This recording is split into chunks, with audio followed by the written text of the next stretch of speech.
Hello, everyone, and welcome back to Hanging Out for a Living, where we dive into the stories of those who have turned their passions into success. Today, we're thrilled to have Barbara Fleury join us. Barbara has over a decade of expertise in strategic planning, analytics, team leadership, and customer success management.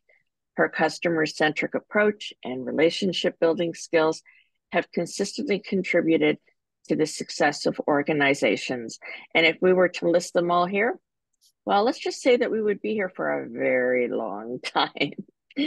But wait, there's more. She's also an accomplished author. Her book, Network to Succeed, yes, I have my copy, um, continues to inspire. And I'm just so excited that it is a testament to her expertise in building and nurturing professional relationships for success. Barbara's approach to relationship management has earned her global recognition, and she continues to inspire through her coaching, her commitment to excellence, and her creative expression in photography. If you haven't seen her photographs, you're missing out. So let's learn from her journey and her insights. Barbara, welcome. Thank you so much for inviting me, Teresa. What a nice introduction. It's an honor to be here with you and your audience today. Thank you. So let's dive into our questions. Barbara, your book, Network to Succeed, is a valuable resource for professionals looking to enhance their networking skills. Now, I've started to read it. I've got it all dog-eared and underlined, but I also think it's really good for people who are just starting out in business and learning to network. But that was a total sidebar. That's my reading, right? So, can you share a pivotal moment in your career that underscored the importance of networking for you? Yes, yes. So that first pivotal moment in my career came about 5 years into launching a new relationship management business while living in Michigan. I had left a corporate job to pursue my dream of becoming an entrepreneur. Mm. And my friend circle was vast, and it was where the bulk of my referrals were coming from. And there was a huge amount of trust in those relationships. So I got a lot of referrals, but I was doing all the work, and it just was not sustainable long term. I had a real desire to grow a team of coaches to do what I was doing in order to handle all of the business opportunities that I had in front of me. And I knew I needed to hire a coach to help me scale. So I hired one. And during that first meeting, she asked me a lot of questions, just get a feel, understand where I was in my business. And then she asked me if I had ever heard of BNI. And for those in your audience who are unfamiliar with BNI, it stands for Business Network International. And BNI is the world's largest business networking and referral organization. And at that point, I had not heard of BNI. She told me I needed a network to build my business, and BNI was the best place for me to make that a reality. So she invited me to attend her next meeting. And this was me back then. I was not the person who would stand in front of a room of people that I didn't know. Yeah. So that really put me in a really difficult place. But, I submitted my application right away. The following week, I was a BNI member, and that was in 2005. I really did not understand much about what I was getting myself into, but I understood one really important thing, and that was something that I've carried through my entire career. It's an opportunity to learn and grow. And that's exactly what happened. So 2 years later, I found myself moving to Minnesota where I knew absolutely no one. And I joined a BNI chapter to begin building new relationships to continue to build my business in this new place. And what I had learned about networking and building relationships in those 2 years in Michigan became vitally important as I went all in, meeting with everyone in my new chapter for one-to-ones to learn all about them, what their goals were, who they wanted to meet, by name, by company, by title. And then I went out and found those connections that they needed. And everyone I interacted with this way reciprocated tenfold with opportunities for me. And today I still receive referrals from connections in Minnesota. So another 2 years passes and we're moving once again, this time to Arizona. And, I had family connections there, but I did not have a professional network to speak of. So again, I was starting over. And what I really came to realize was I wasn't starting from scratch, but rather from all of this experience that I had under my belt. And BNI would play an even bigger role in my personal and professional life for the next 12 years. I love that. BNI is an amazing organization and just a really great place to learn, to grow not only your business, but to grow yourself as you experience personally. So you've helped organizations achieve a significant increase in customer retention. What strategies do you believe are most effective when it comes to maintaining strong long-term relationships with clients? In my experience, it begins with not being afraid to pick up the phone and ask your customers for feedback. This, honestly, this may actually be the one step most entrepreneurs miss, either because they don't believe they have time to do it, or they don't have enough confidence in themselves or their product. Communication is key in building long-term relationships. Your customers need to know that you care about them and that you're not a one and done, a transactional salesperson. I say stand out by doing the unexpected. Show up at an event to support your client. Take photos that you can share back with them to really memorialize that event, that moment for them. Whatever it was, they might have gotten an award or something like that. Mhm. So make your business relationships a priority. If your customers are truly important to you, make time to stay in touch. Look for opportunities to connect them to potential customers. Write a business review on Yelp or on Google or wherever they're listed. Pay attention to what's going on in their lives.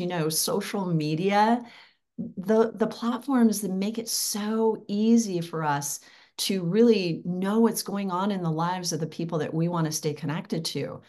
Whose kids are graduating, who just had a baby or who just adopted a puppy. There's so many important life moments that are out there that people are just sharing online. I create opportunities out of these posts to send a card in the mail with photos my customers have posted. Your long-term success depends on the relationships you build with your customers over time, plain and simple. Your customers are always evaluating their relationship with you and your company. That's a really important point.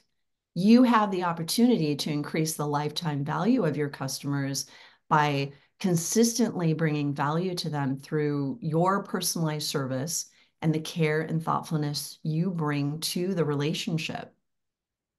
Absolutely. That reminds me, and it's a really great point that says you do what you just shared here, Barbara, and no Google search will take your clients away from you. That's right. That's absolutely right. Gratitude. That is the key theme to your coaching. How do you integrate the practice of gratitude into your professional relationships? And you touched a little bit about it in the last question. And what impact has it had? Yeah, gratitude is and has been a key theme in my life with both my professional and my personal relationships for so long now. And I integrate gratitude into literally everything I do. It's very, very intentional. It's as much for me as it is for the other person, honestly, because of how I get to feel when I express it. And I'm always paying attention to how my customers respond through various modes of communication, like, which social media platform are they on most often? Or Do they prefer a text over a phone call? I'm Mhm. always looking for ways to strengthen my relationships simply by listening. So the impact the practice of gratitude has had on my professional relationships, it's humbling. I can call a customer and they answer the phone. Mhm. My name pops up. They answer the phone and they're genuinely happy to hear from me. I can hear it in their voices. So over the years, I've been invited to more customer holiday parties than I can count. I've attended weddings, birthday parties, graduations, all because I built a strong relationship with my customers. If you simply choose to send a birthday card to each of your customers every year, your relationships will grow stronger faster.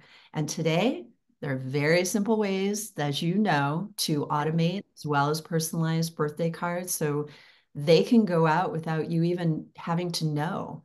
I love it when I receive a call or a text from someone who's thanking me because I remembered their birthday. And I always have this little giggle, because Yep. I have to go back and see, okay, what day was that? So Exactly. honestly, the impact has been huge. My business is thriving and my heart is constantly full. I love it. You pour into others and your cup just runneth over. And I bet you it's not just when they see your caller ID coming up on their phone, but when they see an email come through, "Oh, Barbara, oh, I've got to open that rather than delete, you know. So Yeah, absolutely. absolutely. Now, we talked about this a little bit, but let's expand on as someone who has moved frequently and successfully built networks in new places, what advice would you give to individuals who find themselves starting fresh in a new city or even starting in a new industry? I would say number one, become intentional with your networking and learn how to build relationships with complete strangers. Get comfortable being uncomfortable. What I've learned is that you won't always hit the mark on every interaction, and that's got to be okay. Sometimes it gets messy, but you just have to pick up and keep moving forward. When I moved to Minnesota, that was a real learning experience because I was very comfortable in Michigan with my network and Mm-hmm. growing my network here. But Minnesota was completely new. So people will begin to see your true intentions and those missteps, those Yeah, things you're so worried about, they won't even remember. They won't. I say allow yourself to grow through the learning. You're going to make mistakes. Build routines around communicating with your new network. That is going to keep yourself rock solid in building those relationships. It honestly doesn't take much time or energy to really have that kind of an impact. And the outcome can be life changing. So I say, take a deep breath, take a deep breath, and just believe in yourself. that's great advice. I hope you all take it to heart. And so we'll close out by saying, Barbara, thank you. It's been an absolute pleasure learning from your experiences and insights. To our viewers, if you're inspired to continue the conversation with Barbara and learn more about her strategies for professional success, check out the description below for her contact information and to grab a copy of her book. Um, Barbara, thank you again for sharing your wisdom with us today. And to Thank you. everyone watching, remember to nurture your networks and practice gratitude. It can truly transform your professional journey. So until next time, bye, everybody.